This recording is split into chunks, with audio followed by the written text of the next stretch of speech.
Saudi Arabia இந்த நாட்டு ஃபுல்லாக வந்து எல்லாம் பாலைவனம் தாங்க. அதாவது மழைக்கு ரொம்ப ரொம்ப கஷ்டம்.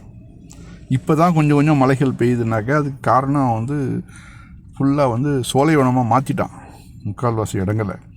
அதனால் இப்போ வந்து கொஞ்சம் ஓரளவு மலைகள்லாம் பெய்யுது. இதில் வந்து கடல் நீர்லேருந்து குடிநீரை மாற்றுறான்ல, அந்த ஒரு டெக்னாலஜி எப்படிங்கிறத சவுதி எப்படி கொண்டு போகிறாப்புல அப்படிங்கிறத இந்த பதிவில் நம்ம பார்ப்போம். இங்கே பாருங்கள், 1000 கிலோமீட்டருக்கும் அதிகம், தௌசண்ட்ஸ் ஆஃப் கிலோமீட்டர்ஸ் அப்படியே தோண்டிக்கிட்டே போகிறாங்க. போய் ஸ்டீல் பைப் லைனை போடுறாங்க. அங்கே போடும்போது கூட அந்த பைப்பு வந்து தண்ணியில் வந்து அதாவது துருப்பிடிச்சிடாமல் இருக்கிறதுக்காக செப்பரேட்டாக சில கெமிக்கல்லாம் அதில் கொடுத்து அந்த இரும்பு பைப்புகள் இருக்குல்ல, அது வந்து ரொம்ப ரொம்ப சூப்பராக பல காலத்துக்கு அப்படியே கிடக்கணும். ஏன்னா இங்கே வந்து அதிகமாக ஊழல்கள் கிடையாது, ஊழலற்ற ஆட்சிங்கிறதுனால இங்கே வந்து தரமாக இருக்கும். எந்த ஒரு வேலை செஞ்சாலும் சரி பல வருடங்கள் அவனுக்கு வந்து அப்படியே கிடக்கும். அந்த இங்கே கவனிச்சிங்களா எப்படி வந்து மணல் பாங்கான இடங்களில் எப்படி தோண்டி அந்த மணல் கூட உங்களுக்கு சில நேரங்களில் சரிஞ்சு விழுந்துடும். அதுக்கெல்லாம் வந்து சில டெக்னிக்கெல்லாம் யூஸ் பண்ணி பண்ணுறாங்க. இதில் வந்து 37 மில்லியன் பீப்புள் இங்கே வந்து இருக்கிறாங்க. நம்ம சவுதி அரேபியாவில் இருக்கக்கூடிய 37 மில்லியன் பீப்புள். இத்தனை வருஷம் நான் இருக்கிறேன் இங்கே, கிட்டத்தட்ட 40 வருஷம் கிட்டத்தட்ட இருக்கிறேன். ஒரு நாள் கூட இந்த தண்ணிக்காக நான் வந்து அலைஞ்சது கிடையாது. அந்த அளவு சவுதி அரேபியா வந்து தண்ணீரை அடைஞ்சிருக்குது. அது பாருங்கள், சவுதி அரேபியாவோட மேப்பு நம்ம பார்க்குறோம். Kuwait, Qatar, UAE, Oman, Yemen. இதில் வந்து எம்டி வந்து நிறைய அந்த மஞ்சளை காமிக்கிறாங்க பார்த்தீங்களா, அதில் வந்து நிறைய எல்லாம் எம்டி பிளேஸ், எல்லாம் பாலைவனம். அங்கே வந்து மக்கள் வந்து அதிகமாக கிடையாது. நம்ம இந்தியா ஓரளவு இந்தியாவுடைய பரப்பளவு எவ்வளவோ அந்த அளவு பரப்பளவு சவுதி அரேபியா. இப்போ பிரச்சனையில் இருக்கக்கூடிய அந்த ரெட் சி, அதை பாருங்கள், ரெட் சி, அந்த ஹர்முஸ் எல்லாம் வந்து இதில் தான் இந்த லைனில் தான் வருது. 100 மில்லிமீட்டர்ஸ் தான் ரெயின்ஃபால் இங்கே வந்துட்டு வருஷத்துக்கு. அதை வச்சு தான் இவங்க வந்து மெயின்டைன் பண்ண முடியும். அதை வச்சு நம்ம வந்து இவ்வளோ பெரிய நாட்டை வந்து கண்ட்ரோல் பண்ணுறதுக்கு ரொம்ப சிரமம் இல்லையா? அதனால தான் அந்த வந்து பாருங்கள், ஸ்ட்ரெங்த் கார்பன் ஸ்டீல் பைப்ஸ் கொண்டு எந்த அளவு நேர்த்தியாக அந்த வேலைகள்லாம் நடக்குது பாருங்கள். அது கீழே வந்து ஸ்ட்ராங்கான பேஸ் மட்டும் நல்லா கொடுத்து அதுக்கு மேலே இந்த கார்பன் ஸ்டீல் பைப்புகள் வந்து வரிசையாக அடுக்கப்படுது. அதில் அடுக்கப்படுறதில் கூட அந்த ஜாயிண்ட் இருக்குல்ல, அதுதான் ரொம்ப ரொம்ப முக்கியம். அந்த ஜாயிண்டில் எந்த ஒரு லீக்கேஜும் வந்துச்சுன்னா பெரிய பிரச்சனையாக போயிடும். அதனால் அதையும் வந்து சரி பண்ணுறாங்க. அப்புறம் கடல் தண்ணீர், இங்கே வந்து கடல் தண்ணீரை குடிநீரை மாற்றுறதுனாக்க அதில் வந்து நமக்கு உப்பு நிறையா இருக்கும். கடல் தண்ணீர் நமக்கு தெரியும், கடல் தண்ணீர்னாக்கே அது உப்பு தான் அதிகம். அந்த உப்பு வந்து இவங்க வந்து அதுலேருந்து மைனஸ் பண்ணணும்.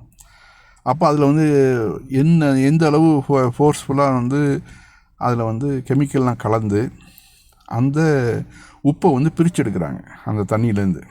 அதன் பிறகு அந்த தண்ணியை வந்து ப்யூரிஃபை பண்ணுறதுக்காக அதில் குளோரின்லாம் கொடுத்து ஓரளவு நல்ல குடிக்கக்கூடிய தண்ணி, அதில் கொஞ்சம் லைட்டாக ஸ்வீட்டும் சேர்க்குறாங்க. அதில் அந்த ஸ்வீட்டும் சேர்த்து அந்த தண்ணியை குடிக்கிறதுக்கு ஏற்ற தண்ணியாக மாற்றப்படுது. 3.5% சால்ட் இருக்குது அந்த சீ வாட்டரில். அது நமக்கு தெரிஞ்சது தான், 3.5% சால்ட்டு இருக்கும். அப்போ அதை வந்து நம்ம நீக்கணும் அதுலேருந்து. அதுதான் இங்கே நடக்கக்கூடிய ப்ராசஸ் மெயின். அந்த ப்ராசஸ் தான் இப்போ நம்ம பார்த்துட்ருக்குறோம். ஸ்டீல் பைப்லாம் வந்து உள்ளே வந்து தயாரிக்கப்படுது. இது மாதிரி பார்ட்டாக வந்து ஸ்டீல் பைப்லாம் தயாரிக்கப்பட்டு அதன் பிறகு தான் வந்து பாலைவனத்துக்கு எடுத்துகிட்டு போகிறாங்க. டோட்டலாக பெரும் ட்ரைலாவில் தூக்கி வச்சு அதை வந்து கொண்டு போகிறாங்க. இது வந்து அதாவது 7 million litres of sea water, அந்த அளவு கன்வெர்ட் பண்ண தான் இந்த ப்ராஜெக்ட்டு. ஃபோர்க்லிஃப்ட்டை வச்சு அந்த கிரேனியை வச்சு அந்த பைப்புகள் எல்லாம் வந்து வண்டியில் தூக்கி வைக்கப்படுது. பெரும் ட்ரைலாக்கள் இருக்குல்ல, அதில் வந்து கொண்டு வந்து வைக்கப்படுது. அதன் பிறகு ரூட்டு, எந்த ரூட்டுக்கு போகணுமோ வண்டியில் கொண்டு வந்து வச்சு located along the pipeline route வண்டியில் வச்சு கொண்டு போகிறாங்க.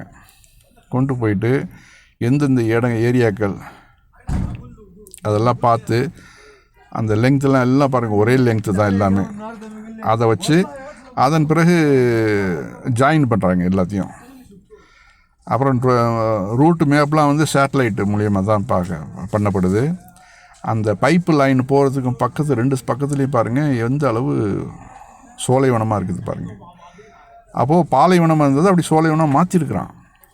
அங்கே நம்ம இந்தியா, பாகிஸ்தான், பங்களாதேஷ் இங்கே இதெல்லாம் கப்பலாக மணலில் கொண்டு வந்து அதுக்கு அந்த மணலோட சேர்த்து களிமண்ணாக மாற்றி அதன் பிறகு அது வந்து விளைவிக்க தகுந்த அந்த ஒரு இடமா அது மாற்றப்படுது.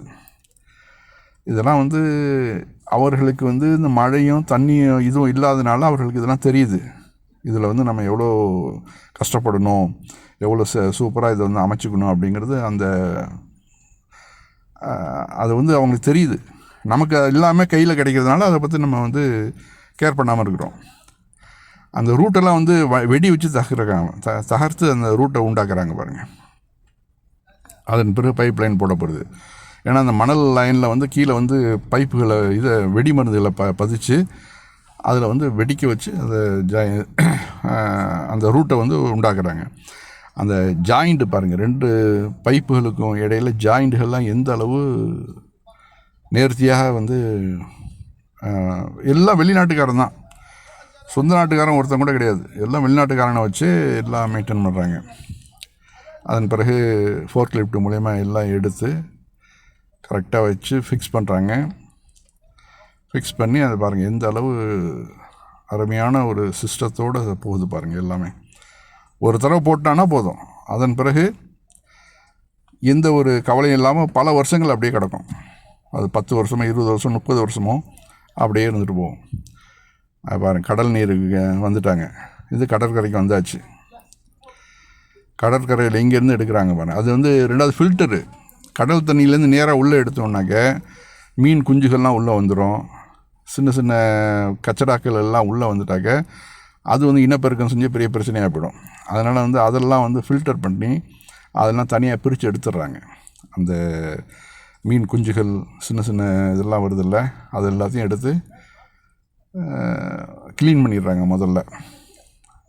இல்லைனாக்கா உள்ளே போயிடுச்சுனாக்கா அது ஸ்மெல்லு வர ஆரம்பிச்சிடும். மீன்களோட ஸ்மெல்லு இறந்து போச்சுனாக்க அதோட ஸ்மெல்லு வர ஆரம்பிச்சிடும். அதனால தான் அந்த மீன்கள் இல்லாத தண்ணியாக பார்த்து, கச்சடாக்கள் இல்லாத தண்ணியாக பார்த்து அவர்கள் ஃபில்டர் பண்ணி அதற்கான சாதனங்கள்லாம் பாருங்கள், நம்ம நேரடியாக பார்க்குறோம். அதெல்லாம் வச்சு to block anything larger than 4.5 millimetre, 4.5 மில்லிமீட்டருக்கும் பெருசாக உள்ளது எதுவும் உள்ளே போயிடக்கூடாது அப்படிங்கிறதுனால தண்ணீர் ஃபில்டர் பண்ணப்படுது. ஃபில்டர் பண்ணி அதன் பிறகு உள்ள ஃபேக்ட்ரியிலையும் பாருங்கள் எப்படி உள்பக்கம் உள்ள ஃபேக்ட்ரியில் எப்படி அது வந்து கொண்டு வந்து அந்த தண்ணியை நம்ம வீடுகளெல்லாம் இப்போ வைக்கிறோம்ல, அது மாதிரியான ராட்சஸ் மிஷின்கள் வச்சு அந்த தண்ணியை 3-4 தடவை அப்படியே ஃபில்டர் பண்ணி கடைசியாக ஒரு இடத்துக்கு வருது.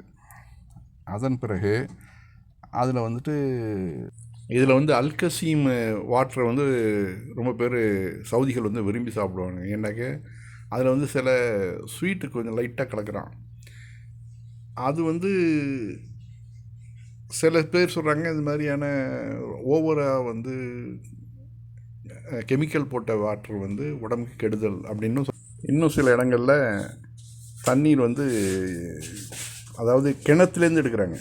இப்போ கீழே வந்து தண்ணி ஊற்றுலாம் நிறைய வருது இப்போது, அந்த கிணத்துலேருந்து எடுக்கிறாங்க. அது வந்து உடம்புக்கு நல்லது அப்படின்னு சொல்கிறாங்க.